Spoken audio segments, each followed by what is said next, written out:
I found it on a Tuesday morning, and I remember that detail because ordinary things tend to stick in your memory when extraordinary things are happening around them. My shovel hit something solid, not a root, not a buried stone marker, something deliberate, something engineered. And the sound it made echoed upward through 3 feet of packed earth in a way that made every hair on my arm stand completely still. I cleared the soil with my hands, and what I found beneath that old cemetery was a door.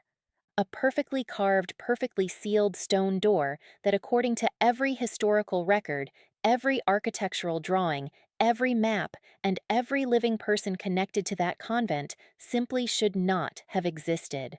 And here is what I want you to understand before I tell you everything. By the time this story ends, you will know why that door was never built to imprison anyone. It was built to protect something that humanity almost lost forever. Something more valuable than any treasure I could have imagined finding beneath that ground. To understand why I was digging beneath that forgotten cemetery in the first place, you need to understand who I was before any of this happened. I had been living inside our convent for nearly 22 years. My life was quiet by choice and peaceful by discipline. I taught restoration principles to younger sisters, I cataloged centuries of architectural records, and I served as the informal historical caretaker for our grounds. I was not an adventurer. I was not someone who went looking for mysteries.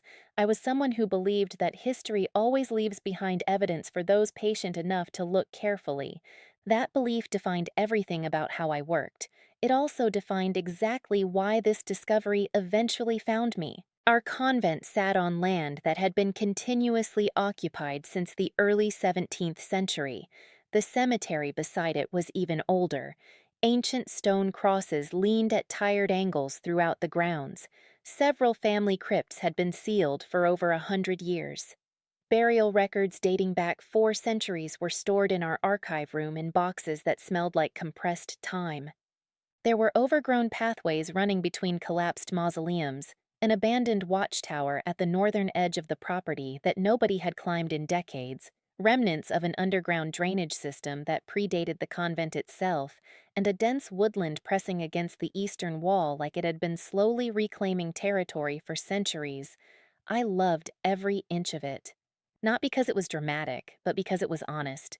Everything old eventually tells the truth if you know how to listen.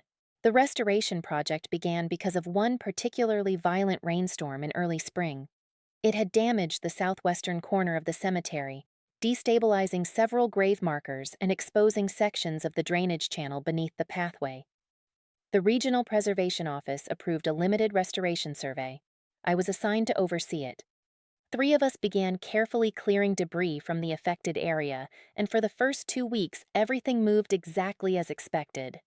Then I found the map. It was tucked inside a damaged wooden box in our archive, misfiled beneath correspondence from the 1850s. It appeared to be a survey drawing of the cemetery grounds, probably from the late 1700s.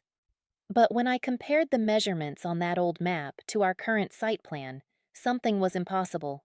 The southwestern boundary on the old map was nearly 14 feet farther south than our current records showed, which meant either the old map was wrong or a significant section of the original property had been deliberately excluded from every subsequent survey. I kept that detail to myself at first. I wanted to understand it before I said anything to anyone. I brought the old map outside on the morning the shovel hit stone. I was checking a specific measurement between a drainage channel and a boundary marker when my footing gave way slightly in the soft, post-rain earth, and I reached down to steady myself. My fingers caught the edge of something carved. I brushed the soil aside. Smooth stone, deliberate angles. I knelt down and kept clearing. 20 minutes later, I was looking at the upper portion of what was unmistakably a door frame cut from stone, and it was old. Not cemetery old, older. I did not call anyone immediately. I know that might surprise people, but I needed to think clearly before that discovery became a conversation, and conversations have a way of becoming decisions before anyone truly understands what they are deciding about. I photographed everything. I measured the exposed section, and I noticed something that stopped me completely.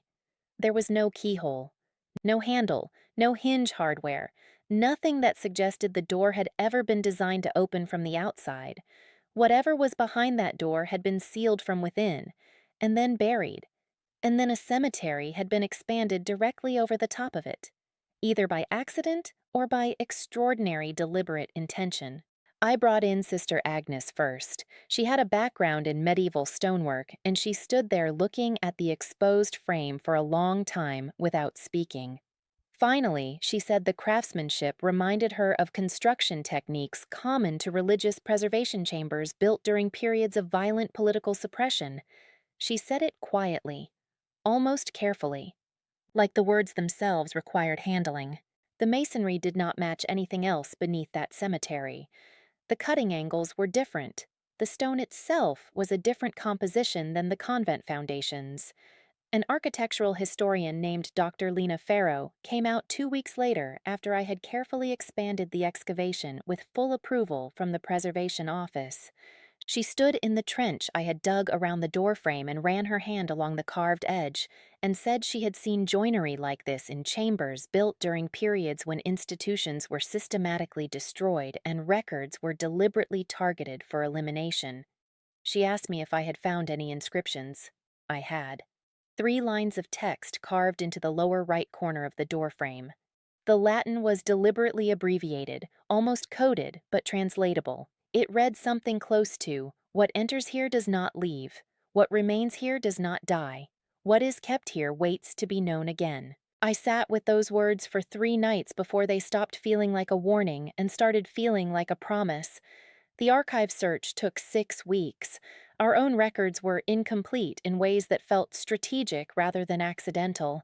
Pages from our oldest ledger books appeared to have been carefully removed rather than simply lost. But in a regional ecclesiastical archive 40 miles away, I found something that changed everything. A sealed correspondence bundle from the early 1700s, never formally catalogued, addressed to the abbess of our convent from a network of connected religious houses spread across 4 different provinces.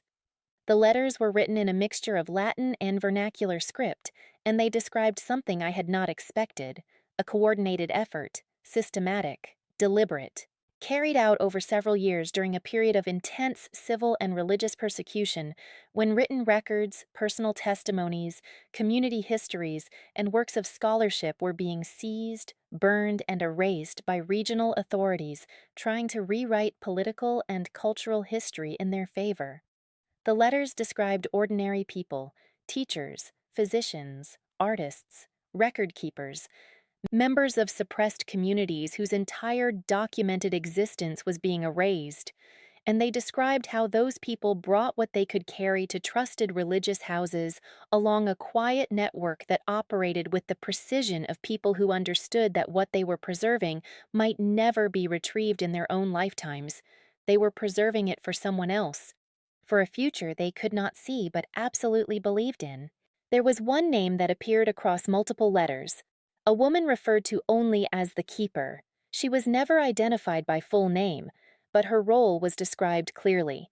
She had supervised the construction of the chamber beneath the cemetery, designed the sealing method so the door could only be opened from outside by someone who knew specifically where to look and what measurements to follow, and she had ensured that the expanded cemetery boundary covered the site completely, concealed from every future architectural survey by being placed in a section of the grounds that was deliberately excluded from updated records, and then forgotten or protected, depending entirely on your perspective. When we finally opened the door, it took 4 of us, specialized tools, and almost 2 full days. The seal was mechanical rather than mystical, a pressure-based stone lock released by removing a specific section of the surrounding masonry in a precise sequence. Dr. Farrow understood the mechanism after examining the engineering drawings we had found folded inside one of the correspondence bundles. When the door finally released and swung inward on its original counterweight system, the air that came out was cold and dry and completely still, like something that had been waiting a very long time to exhale. Inside was a vaulted chamber approximately 30 feet long and 12 feet wide. Stone shelving lined both walls, and on those shelves were sealed metal containers, wrapped bundles of documents protected by an inner layer of oilcloth, flat wooden cases containing artwork and illustrated manuscripts, and dozens of carefully bound journals. Not one, not a handful, dozens. They were the documented lives of people whose entire recorded existence had been targeted for destruction, community histories, legal testimonies, birth and burial records, medical research manuscripts, maps of displaced settlements, personal letters, lists of names. Hundreds and hundreds of names of people who had been systematically erased from official records during a period of persecution that regional authorities had later quietly omitted from the historical narrative they preferred to tell. The keeper had not been protecting treasure. She had been protecting people, not their bodies, their proof of existence, their right to be remembered, their children's right to know where they came from. I sat down on the stone floor of that chamber and I did not move for a long time. And I am not ashamed to admit that I wept, not from fear or even from awe. I wept because those people had trusted someone they would never meet with the most human thing they possessed: their names, their histories, their evidence of having lived, and that trust had been honored. For 3 centuries it had been honored by stone and silence, and a door that should never have existed. The preservation work that followed took years. Historians, archivists, and descendants organizations from multiple countries became involved. Families discovered ancestors they had been told were simply gone. Communities found documented proof of cultural practices, languages, and identities that official records had claimed never existed. The cemetery was formally rededicated as a site of remembrance. A memorial was placed near the door itself, now carefully preserved within a protected excavation, honoring the keeper and the network of ordinary people who built that chamber and filled it with everything they refused to let disappear. My faith did not change after that discovery, but it deepened in a direction I had not expected. Because I had spent my life believing that history leaves behind evidence for those patient enough to look. What I had not fully understood until I stood inside that chamber was that sometimes the evidence is not left accidentally. Sometimes extraordinary, ordinary people make a deliberate decision to leave it behind for someone they will never know, in a future they will never see, trusting completely that searching hands will eventually find what surviving hands once buried. The greatest things hidden beneath the earth are never made of gold. They are made of names, memories, sacrifices, and truths that refuse to disappear no matter how much silence was piled on top of them. I want to ask you something before you go. If you had been standing at the edge of that trench looking down at a sealed stone door buried beneath a centuries-old cemetery with no record, no map, and no explanation for its existence, would you have opened it immediately? Or would you have searched for more evidence first? Tell me in the comments. I genuinely want to know. And if the final discovery in this story changed everything you expected to find beneath that ancient door, please share it. Because some stories deserve to travel further than the ground they were buried in.